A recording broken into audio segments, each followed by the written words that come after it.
Terima kasih pemirsa, ada masih bersama kami di IGT Talks dan tentunya masih dengan narasumber yang luar biasa Ibu Hari Putri Lestari selaku anggota DPRD Jawa Timur, dan juga kita kedatangan narasumber lainnya yaitu Cak Mamang Pratidina selaku jurnalis senior yang pegiat kebencanaan di Kabupaten Jember dan sekaligus Wakil Ketua PMI Kabupaten Jember. Halo Cak Mamang, apa kabar hari ini? Alhamdulillah baik-baik. Selamat sore Bu Hari. Selamat sore. Sebelumnya Cak Mamang terima kasih sudah berkenan hadir pada talkshow kita hari ini. Oke, baik Cak Mamang, saya mau tanya dong di sini, Cak Mamang ini kan selaku jurnalis senior di pegiat kebencanaan di Kabupaten Jember, begitu ya Cak ya. Bentuk kolaborasi seperti apa yang harus dibangun dalam rangka kesiapsiagaan bencana? Iya, terima kasih. Saya dari PMI dulu ya. Karena menyangkut sistem ini, kesiapsiagaan kita di ke depan ini menjelang hidrometeorologi, PMI Jember sudah menyiapkan posko darurat bencana. Kemudian kita lebih tajam lagi, kita bikin namanya Satganap, Satuan Tanggap Bencana ya, yang kita siagakan 24 jam dan on call setiap saat mereka harus berjalan kemana dari PMI ya. Jadi setiap menjelang hidrometeorologi atau musim hujan, kegiatan pra kita adalah seperti itu, penguatan kapasitas loh. Terus kemudian kolaborasi apa? Nah, dalam sistem penanggulangan bencana itu ada istilah multi helik ya, pentahelik. Dan kemudian pernah kita dengar istilah berbasis komunitas penanggulangan bencana. Di Jember udah jalan ini. Jember udah jalan. Jadi kan banyak potensi-potensi petugas penanggulangan bencana relawan itu yang muncul gitu di mana-mana itu. Walaupun mereka baru muncul tapi sudah mulai bisa diaktifkan. Kolaborasinya ya tetap ya, BPBD kita akan mengacu pada BPBD. Saya Palang Merah Indonesia, kami dalam Undang-Undang Palang Merah kan supporting sistem pemerintah. Kita mensupport BPBD. Nah, BPBD apa yang perlu kita kekurangan dan kelebihan apa yang kita masuki di situ, kita kolaborasi bersama BPBD. Yang terakhir ini yang terkini kita lagi support BPBD tentang Destana. Di Jember itu ada 120-an destana ya, desa tangguh bencana, dan itu sudah dikukuhkan semua, namun beberapa masih belum aktif karena masih mereka orang-orang desa kemudian belum paham tentang disaster management, bagaimana mengelola bencana ini. Nah, ini masih proses ini dan masih belum kenal itu. Nah, BPBD kita bantu untuk menghidupkan itu. Jadi kan kolaborasinya seperti itu. Ada Sahabat Tagana yang barusan di launching oleh Bupati itu seberapa 6.000 anggota. Bayangkan 6.000 anggota di seluruh Kabupaten Jember. Ini artinya bahwa komunitas untuk petugas penanggulangan bencana di Jember itu sudah sangat kuat. Tinggal kita memanagenya seperti apa ya. Dan yang lain relawan kita masih jalan. Jadi komunitas relawan kita di Jember ini maksudnya itu banyak masih yang aktif. Ada MDMC Muhammadiyah itu, terus ada basis, ada lesismu, ada dari FES, dari klaster angkutan itu. Yaitu harusnya ya yang belum ini malah jurnalis Bu. Saya ketika kawan-kawan sendiri ini. Jadi dalam sistem penanggulangan bencana yang dari BNPB tahun berapa yang muncul itu, jurnalis itu ada klaster jurnalis. Oh gitu. Ya, karena memang sistem itu mulai masa tanggap darurat dan pasca itu ada perlu keterlibatan jurnalis ini. Jadi kan pertama kalau pra itu untuk mengedukasi kan. Nah, edukasi, kemudian misal tsunami Jember ini paling lengkap ini Bu, miniatur Indonesia Jember ini. Jadi kalau BPBD itu kemarin data yang lalu menetapkan itu ada 9 hazard ancaman di Jember itu. Sebenarnya dan ini berat, yang paling berat adalah tsunami. Ya, tsunami kita masih melegitimasi apa yang disampaikan oleh BMKG beberapa tahun lalu, 29 meter dengan 8, sekian potensinya. Itu masih kita waspadai, kita jaga. Bukan berarti kemudian itu hilang, rilisnya hilang, beritanya hilang, kemudian tsunami-nya tidak mengancam, itu masih. Dan paling berat. Ya saya kira seperti itu. Sebenarnya Jember itu sudah kuat, tinggal menata aja sedikit. Artinya di Jember ini sudah banyak sebenarnya ya komunitas relawan kebencanaan tadi ya Bapak ya? Iya, jadi kita ketemu dengan beberapa kawan-kawan relawan dari luar kota. Biru Kerja juga dari petugas BPBD, kawan-kawan Palang Merah di luar kota juga sering ya nyentil Jember. Jember itu gudangnya relawan. Iya, kalau maaf saya tambahkan, saya kan juga lingkupnya Jawa Timur. Kalau saya bandingkan dengan beberapa kota kabupaten, kalau secara aktif, proaktifnya dari para aktivis lingkungan luar biasa. Saya mau dikatakan saya juga banyak kenal dengan beberapa aktivis lingkungan maupun kebencanaan. Kalau soal tenaga relawannya banyak, mungkin saya katakan lebih banyak daripada Surabaya atau Malang. Iya. Katakan dengan jumlah penduduknya, cuman dalam hal ini pemerintah kurang mensupport peralatan yang diperlukan, bukan begitu? Ya, jadi tidak hanya peralatan Bu. Kalau peralatan saya pikir hal yang sederhana ya. Itu yang kita butuhkan adalah sistem di Jember itu. Ya, kita Perda belum punya loh ya. Perda bencana alam kita belum punya. Ya. Kita bayangkan kita bikin berpikir berbagai kemungkinan lah, kontingensi aja lah. Hal yang mungkin apa gitu. Andai kan mungkin terjadi tsunami. Tahun 2016 Kementerian SDM itu merilis data, ada pemodelan data itu tsunami Jember itu masuk urutan keempat korban terbanyak itu 194.000 jiwa terpapar. Ya, bayangkan 194.000 jiwa terpapar. Lah kemudian taruhlah 94.000 yang mati. Mohon maaf ya. Kita ini apa? Gambaran pemodelan aja. Yang 100.000 hidup, rumahnya habis, segalanya habis, sekolah habis, jembatan habis, segala macam habis. Hidup 100.000 orang di Mesir itu Mau dikemanakan itu? mau dikasih makan apa? Kasih makan dan dipindah kemana? Lah, bayangkan kalau kita hitung satu orang itu makan tadi dengan ketua IJTI kita coba diskusi dengan Mas Tommy itu dia dibuat murah 25.000 per orang satu hari. Kali 100.000 berapa? 2,5 M. Kalau pemulihan itu 1 bulan, berarti tinggal gitu aja.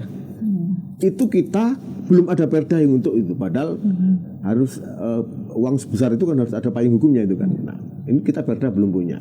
Jangan kan perda kebencanaan, perda yang paling ringan, perda kebersihan aja belum selesai kan? Perda persampahan. Betul ini, makanya ngeri-ngeri sedap Jember itu. Ya kalau mungkin sekedar cuma hidrometeorologi ya. Hidrometeorologi di sini sudah tertata di banjir panti, insya Allah sistemnya sudah kita tertata di situ dengan Destana Suci, Destana Rambi yang saya bina, dengan Destana Kemiri itu kita sudah kolaborasi mau tiap hari membuat sistem. Kita sistem mulai pra bencana kita mengamati terus hulu sampai kita bikin jejaring untuk early warning system sudah jalan. Kalau itu saya pikir masih nggak ngeri-ngeri sedap walaupun kita nggak ketahui seperti apa nanti ke depan ini. Jadi kan ke depan tentang hidrometeorologi tadi. Nah, ke depan ini memang tahun ini bencana kerawanan banjir bandang dan lain-lain ya dari hidrometeorologi ini memang sulit diprediksi. Dan kita minggu yang lalu hari Selasa kita diskusi dialog dengan RRI dan BMKG itu kita tanya peluangnya seperti apa Pak. Ini tidak ada kepastian seperti apa ke depan ini. Karena kita masuk musim hujan masih ada El Nino. Nah, padahal Oktober 2023 yang lalu BMKG itu mengeluarkan rilis bahwa curah hujan Jawa Timur itu 2.000 mm kubik selama 4 bulan. Kalau kita bagi rata 4 bulan berarti 500. Ya, 500 tapi ternyata dalam kenyataannya kita berapa? Kalau 500 itu berarti kita bagi tiap hari 16,7. Saya hitung itu. Ini kan jarang-jarang hujan nih berarti kan. Ngeri sedapnya apa? Ngumpul di belakang nanti itu curah hujan itu. Nah, kita bisa jadi seperti itu karena ini anomali itu kan hal yang tidak bisa diprediksi ya, serba anomali. Dan itu ini disepakati oleh pemimpin dunia. Pak Jokowi dulu tahun yang lalu pernah merilis bahwa di Indonesia itu kita harus siap-siap dengan perubahan iklim. Nah, perubahan iklim nggak cuma 1-2 kata perubahan iklim, nggak cuma bencana, efeknya luar biasa ke banyak sektor ekonomi juga ini. Nah, ini sudah kita rasakan ini. Jadi kan kita harusnya musim hujan masuk bulan November. Ya, sekarang nggak Januari. Januari belum hujan. Ya. Nah, ini ada data dari rilis BMKG bahwa El Nino masih ada sampai bulan pertengahan Februari. Nah, ini kan apa ya, ngerinya kan gitu, tidak bisa diprediksi secara lebih akurat lagi ya. Ya, saya pikir itu dulu. Oke, baik Cak Mamang. Berarti itu artinya untuk format kerjasama yang baik antar pihak supaya peduli terhadap bencana ini tidak hanya dari relawan ya, tapi juga dari pemerintah ya. Justru yang utama dari pemerintah, relawan itu sebagai penunjang. Satu lagi, nah sistem penanggulangan bencana di Jember sistemnya ini paling aneh di Indonesia itu. Gimana Cak Mamang? Coba ceritakan. Jadi kepala badan penanggulangan bencana yang di kabupaten ada di Jember. Kalau kita browsing Permendagri nomor 46 tahun 2008, kepala badan penanggulangan bencana provinsi kabupaten ex officio sekda. Tapi di sini kepala badannya Pak Widodo itu kan. Tapi ada progres ini Bu. Ini ada progres yang baik. Kapan hari kita sempat dialog dengan Bupati di BPBD. Pak Bupati sudah mulai menyebut kepala badan Pak BPBD, Pak Widodo di Jember itu dengan Kalaksa. Berarti ada sudah progres ini. Bentar lagi mudah-mudahan cepat dijabat oleh ex officio sekda itu. Karena berpengaruh pada tataran koordinasi. BPBD itu kan organizing komando ya, saya bilang itu. Mungkin istilah saya itu organizing komando. Dia akan mengendalikan dalam proses penanggulangan bencana mulai pra, darurat sampai pasca. Nah, yang dikendalikan siapa? OPD dan banyak relawan, instansi terkait. Nah, termasuk masyarakat. Nah, di Jember ini masyarakatnya kalau bilang kolaborasi, masyarakatnya lebih hebat mungkin Bu. Nah, segitiga biru itu lambang BNPB itu kerjasama antara masyarakat, dunia usaha dan pemerintah. Nah, ini insya Allah jalan. Tinggal satu garis ini, dunia usaha ini kayaknya belum sadar masih. Jadi semua relawan di Jember itu rata-rata bekerja sepenuh hati, tidak pernah ada imbalan. Ya, tidak pernah ada. Harusnya kan mereka juga ada semacam mungkin semacam ada diinventarisir, di legalitas formal, kemudian diberikan BPJS dan semacam itulah. BPJS, harusnya ada regulasi semacam itu. Nah, ini semangatnya luar biasa. Di Jember tuh banyak loh relawan itu. Kalau kita kumpulkan semuanya itu, mungkin di JSG itu nggak cukup. Ya, tahun lalu bidang 1 BPBD itu mencatat kalau nggak salah 52 komunitas relawan yang ada di Kabupaten Jember. Ya, komunitas relawan ini seperti Raung itu kan termasuk bagian dari BPBD dari sistem kan. Ada komunitas Lagi Fest, ada Orari, ada Rapi, ada MDMC segala macam itu kan semuanya komunitas. Belum lagi sekarang Destana. Destana ada 120-an orang.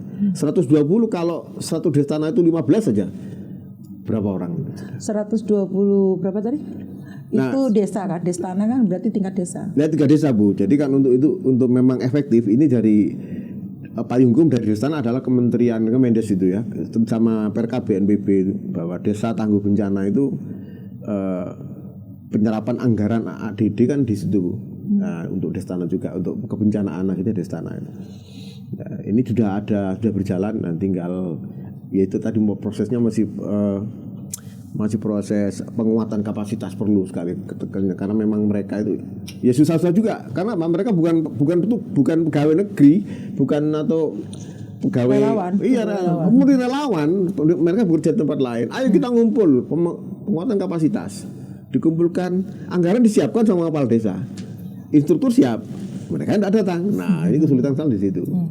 Jadi juga, dan ini satu lagi ini. Nah, semalam saya mencoba menginisiasi, berhasil Bu.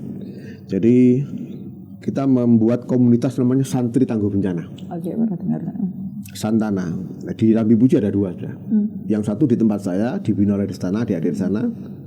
Yang satu lagi tadi malam namanya Raudulatul Atfal di Gugut, Desa Gugut. Nah, ini mutlak kalau ini sebagai pendukung aja, mungkin hanya edukasi untuk pengenalan itu. Tapi kalau ini mutlak dibutuhkan karena apa? Sebelahnya di belakangnya sungai. di Dusun Gugut itu sungai. Tahun 2006 kiainya namanya Ustadz Hasan bekerja sendirian betul. Bagaimana dia bertanggung jawab dengan 100 santrinya, dengan keluarganya, dengan aset pondok, bagaimana dia membersihkan lumpur, mikir sendirian. Nah tadi malam, terima kasih Pak Mamang, makanya Pak, kita kebersamaan. Nah kebersamaan, walaupun tapi dengan pelajar SMA memang terbatas kemampuannya, kita batasi kemampuannya, tapi mereka harus paling tidak harus tangguh secara mandiri, ngerti apa yang dia lakukan. Jadi misalkan merubah perilaku ya, dalam pra bencana. Jadi kan bagaimana siaga secara mandiri, contoh bagaimana bisa secepat mungkin lari ketika ada banjir bandang yang datangnya tiba-tiba, mulai merapikan baju kan harus rapi kan, siapkan kresek di sebelahnya, buku ditata. Nah ini perilaku-perilaku yang harus dikenalkan untuk kemandirian tadi, tangguh mandiri namanya itu. Ya. Oke baik, Cak Mamang, ini banyak sekali insight yang kita dapatkan ya dari Cak Mamang sendiri yang memang notabene ini sebagai pegiat kebencanaan di Kabupaten Jember dan juga sekaligus menjadi wakil ketua PMI di Kabupaten Jember. Untuk Cak Mamang sendiri yang latar belakangnya jurnalis senior gitu ya, menurut Cak Mamang ini perlu nggak sih jurnalis khusus tangguh bencana di Kabupaten Jember? Kalau memang perlu, bagaimana formatnya? Nah berkali-kali saya ingatkan itu kawan-kawan. Dulu kita di Jember itu kawan-kawan kita yang terlatih semua Bu. 2011 kita dibina langsung oleh BNPB. Langsung Pak Samsul Arifin dulu itu Brigjen itu.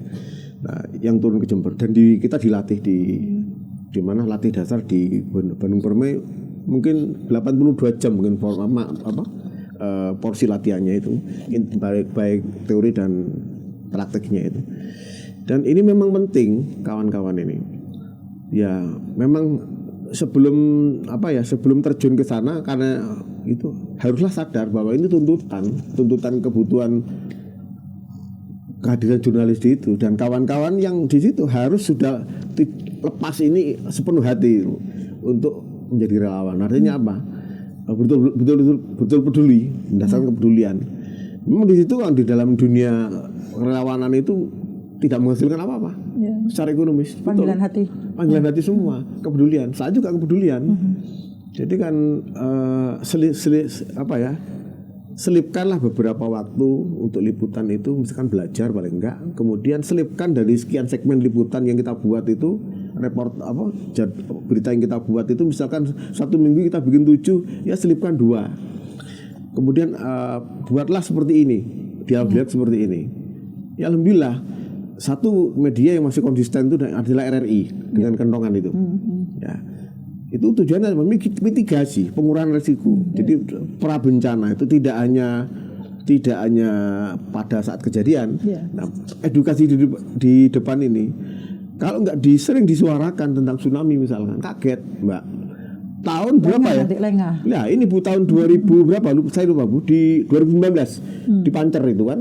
Ya karena tidak ada edukasi, baru orang sosialisasi, relawan dan mungkin petugas penanggulangan bencana di situ ingin sosialisasi di situ, ingin itu tahu-tahu sudah dianggap mau ada tsunami, gadulah di situ dusun di desa itu di Pancer itu. Nah ini hal-hal yang sepele. Nah banyak yang kita lakukan itu, memberikan edukasi. Oh ini daerah rawan bencana. Oh ini seperti ini. Nah, di samping kita melakukan kritik sosial, tidak usah menyudutkan satu lembaga, tunjukkan faktanya, itu akan menjadi autokontrol, autokritik ya kepada pemangku kebijakan di wilayah ini. Dan itu satu. Yang kedua, formatnya seperti apa? Ya mungkin ya kita mengembalikan lagi dulu, kita punya Forpena dulu, Forum Reporter Peduli Bencana, ya kita bangun lagi lah. Kita bangun lagi, kapan hari sudah terlatih oleh BPBD. Itu ada kegiatan jurnalis di tangguh bencana yang di Lembangan itu. Itu tidak hanya kemudian pertemuan itu selesai kemudian selesai. Paling enggak ngumpul, ayo ngapain? Paling enggak liputan bencana. Jadi memang dunia kebencanaan ini tidak. Ketika saya dulu saya belajar otodidak ya, karena memang sering penugasan di Aceh, di mana ya lagi banjir bandang di Jember sini juga. Ya, seringlah liputan seperti itu kita pelajari sistemnya seperti apa. Akhirnya yaitu kita paham betul dan bisa bermanfaat, ada pengetahuan di situ untuk orang lain. Ya. Oke, itu artinya Cak Mamang sangat penting ya, Iya. Jurnalis tangguh bencana dibentuk ya. Iya, Dan yang secara paling manusiawinya utama, juga, secara juga manusiawi. kameranya juga. Iya. Nah, Oke. hati dan kamera. Iya. Kan nggak cuma kameranya aja yang Tapi peduli. hatinya juga. Hatinya, Iya, kamera betul. berarti liputan aja selesai Iya, gitu kan. betul. Saya kebiasaan dulu liputan Iya. ya, liputan dan sampai sekarang ini. Contoh terakhir ada di mana ya, bencana awan panas gugur Semeru tahun 2021. Saya liputan, oke, jam 8 liputan sampai jam berapa itu sudah dapat gambar 2, dapat topik 2, kita kembali ke studio mini di Sumberwulu itu. Setelah itu kita kembali ke lapangan. Saya pengurus PMI, berangkat ke PMI, mana saya ke PMI, posko PMI. Apa yang bisa kita bantu? Nihil Cak, tidak ada sementara. Oke, saya lari ke Seru 1, Basarnas Bu, evakuasi di sana sampai sore. Nah, berarti kalau yang sore tadi bukan kameranya yang bicara, tapi hati dan kakinya gitu. Betul. Oke, selanjutnya untuk Bu Tari, dengan adanya Jurnalis Tangguh Bencana itu berarti kan penting. Kalau dari kacamata Ibu Tari sebagai pemerintah gitu Bu, itu bagaimana? Kalau saya kan kacamata dari anggota dewan ya, selaku kontrol fungsi evaluasi kinerja pemerintah. Media dalam hal ini jurnalis, terutama media itu sangat membantu tugas-tugas dari pemerintah, termasuk kami di legislatif, yaitu pemerintahan. Karena apa? Pemerintah kan terbatas jumlah orangnya, kemudian yang akan mengedukasi. Kalau tanpa jurnalis ini kan paling sering bisa akan menjadi bagian dari pencerdasan masyarakat atau masyarakat rakyat itu. Jadi kalau saya menghimbau sih sebenarnya pemerintah, baik itu pemerintah kabupaten, provinsi maupun pusat, harus menyisikan anggaran ekstra, apalagi yang cuaca yang sekarang ini tidak menentu, yang secara global ini juga ya kalau kita terus terang aja mengkhawatirkan. Jadi bukan menakut-nakuti, memang faktanya kita mengkhawatirkan supaya setiap warga negara itu ada kesiagaan tadi. Jadi ada kesiapan begitu. Nah, fungsi dari media, terutama media ini kan hanya sarana, jurnalis yang punya kepedulian tadi diberi ruang untuk mengedukasi pencegahan tadi. Jadi misal mohon maaf, berita diselipilah seminggu sekali itu mengingatkan ini loh bencana banjir begini, dampaknya itu merusak ekonomi, jiwa dan lain-lain. Kemudian juga misalnya tayangan-tayangan tadi yang disampaikan oleh Bapak tadi bahwa sudah ada segitiga ini, tapi satu peran dari pengusaha, dari sektor pengusaha kan ada dunia usaha CSR-nya, ya kan. Kalau tadi mengandalkan dari dana dari pemerintah kurang dari APBD kabupaten, provinsi ataupun desa, ya harapannya CSR-nya dari perusahaan-perusahaan yang di desa itu, terutama atau di kecamatan itu atau di kabupaten itu, ada kontribusi untuk sebagian adalah untuk kebencanaan, ya kan. Ya salah satunya mungkin waktu pada saat iklan itu ada berapa menit, 1 menit 2 menit, mengingatkan kembali tentang contoh longsor, ini wilayah ini longsor, kalau tidak ada kesadaran efeknya misalnya hutan gundul ya. Itu jadi pencegahan itu penting. Nah harapannya ya tadi CSR yang kan itu sudah ada aturan resmi ya, bahwa setiap perusahaan CSR-nya harus disalurkan kepada lingkungan di sekitarnya terutama. Ya salah satunya makanya tadi pemetaan tadi, kalau relawan saya sudah acungi jempol, apresiasi, menghormati Jember ini, warga negaranya tuh aktifnya tuh luar biasa dibandingkan mohon maaf kabupaten yang lain. Lebih Lumajang lah terdekat. Agak-agak adem-adem juga dibandingkan Lumajang, dibandingkan Jember.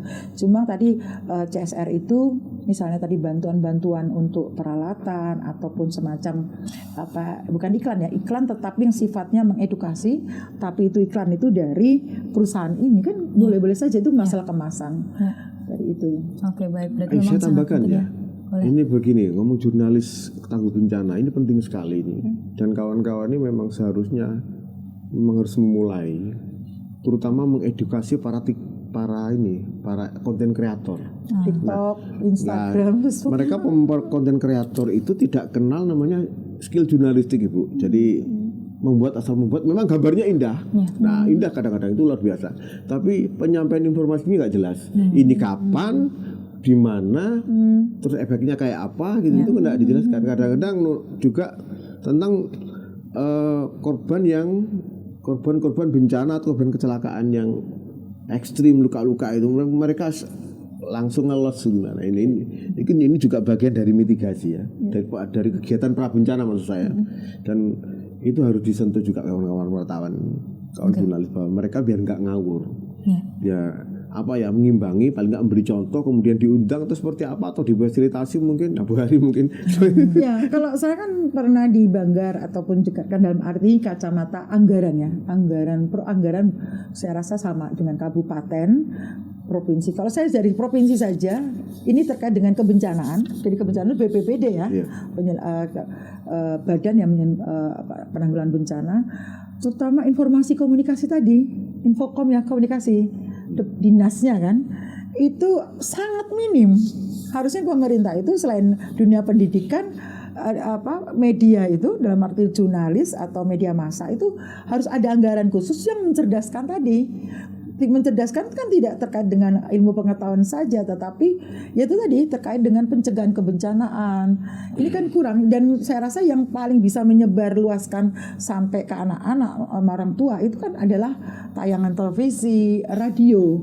Ya termasuk juga di sekolah. Kalau di sekolah itu kan ya orang saat itu, tapi kalau tayangan televisi ya juga cuplikan-cuplikan TV tapi yang disalurkan ke sosmed-sosmed itu juga sangat efektif. Intinya ya saya juga mengingatkan ke pemerintahan Jawa Timur ya, juga menghimbau, bukan menghimbau ya, mendesak. Ya kalau sudah begini bukan menghimbau Pak, mendesak bahwa pada saat ini kan sudah mulai menyusun ini pokok-pokok pikiran anggaran, baik itu pemerintah pusat, provinsi, ini kan sinergitas antara koordinasi antara pemerintah pusat, provinsi, kabupaten sampai desa. Harus itu tadi anggaran itu harus disiapkan. Seperti tadi Bapak katakan kan bahwa ini potensi untuk tsunami berat loh. Bagaimana kalau kemudian makannya bagaimana kalau yang kena itu cuma satu desa? Bagaimana kalau di beberapa kecamatan? Ini apakah sudah ada anggaran? Jangan hanya menggantungkan provinsi saja, tapi desa itu juga sudah harus di koordinasi bahwa anggaran dana desa harus mulai memikirkan itu, anggaran kabupaten sudah memikirkan itu, anggaran provinsi juga harus memikirkan itu. Ini namanya kan sifatnya koordinasi, kemudian ya juga saling harus terima masukan seperti dari stakeholder ataupun justru dari pakar-pakarnya atau yang praktisi atau relawan yang di lapangan. Mohon maaf, saya sebenarnya pemerintah itu butuh dari para pelaku relawan ini, karena yang orang relawan aja kan relawan konsen terhadap persoalan. Saya lebih mengapresiasi membutuhkan para aktivis. Mohon maaf, kepala dinas itu bisa ganti-ganti Pak. Kepala dinas BPBD atau BPBD itu gonta-ganti. Jadi bukan orang ahlinya. Ini juga satu kelemahan itu Bu. Ya itu seharusnya boleh saja menjabat, tapi libatlah tadi yang sudah memang orang-orang lapangan, jurnalis yang termasuk Bapak tadi orang PMI ataupun relawan yang segitu banyaknya sudah lengkap. Tinggal mereka itu merangkul, kemudian ya bukan hanya merangkul mendengarkan, tapi memfasilitasi kebutuhan mereka, begitu. Ya, oke, baik. Terima kasih Bu Tari dan juga Cak Mamang atas insight baru yang telah diberikan kepada pemirsa. Dan pemirsa, pada tema IJT Talks kali ini bisa kita dapatkan bahwasanya untuk membangun sinergi multipihak kesiapsiagaan bencana ini tidak hanya dari relawan begitu ya, tapi perlu juga ada kolaborasi antara pemerintah, warga, dan yang paling utama harus dari diri sendiri, begitu ya. Dan akhir kata, saya Aci Wilfa mewakili seluruh kerabat kerja yang bertugas pamit undur diri. Sampai jumpa pada IJT Talks selanjutnya. Terima kasih. Wassalamualaikum warahmatullahi wabarakatuh.